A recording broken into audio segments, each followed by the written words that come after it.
காலத்துல பண்ணக்கூடிய ஒரு ஃபேவரட்டான பட்சணம் தான் பொரிவிலங்காய் உருண்டை. 1 கப் வந்து அரிசி எடுத்துனேன்னா, அதே கப்பில ஒ கோதுமை, அப்புறம் பாசிப்பயிறு, கடலைப்பருப்பு, பொட்டுக்கடலை எல்லாம் கலந்து 1 கப் எடுத்துக்கலாம். நான் இன்னைக்கு 2 கப் அளவுக்கு அரிசி எடுத்தேனால, அதுக்கு தக்கன அந்த தானியங்கள்லாம் எடுத்துட்டு, சிம்லயே வச்சு செவக்க வறுத்து எடுத்துட்டு, ஆற வச்சுட்டு, அது மிக்ஸியில பொடி பண்ணேன்.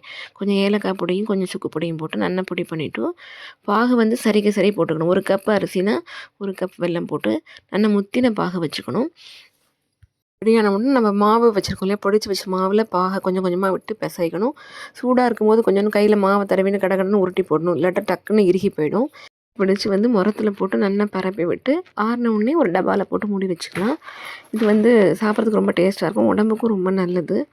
இந்த காலத்து குழந்தைகளுக்குலாம் இதை ஒன்று கொடுத்து வாயில் போட்டு ஒதுக்கிட்டு அது பாட்டு விளையாடின்னு சாப்பிட்டுட்டு இருக்கும். ட்ரை பண்ணி பாருங்கள். பிடிச்சிருந்தா லைக் பண்ணுங்கள், ஷேர் பண்ணுங்கள், சப்ஸ்கிரைப் பண்ணுங்கள். சின்னது வந்து வாயில் போட்டு ஊற வச்சு தான் சாப்பிடுவா, இல்லை கல்லை வச்சு உடச்சி சாப்பிடுவா. பண்ணி பாருங்க.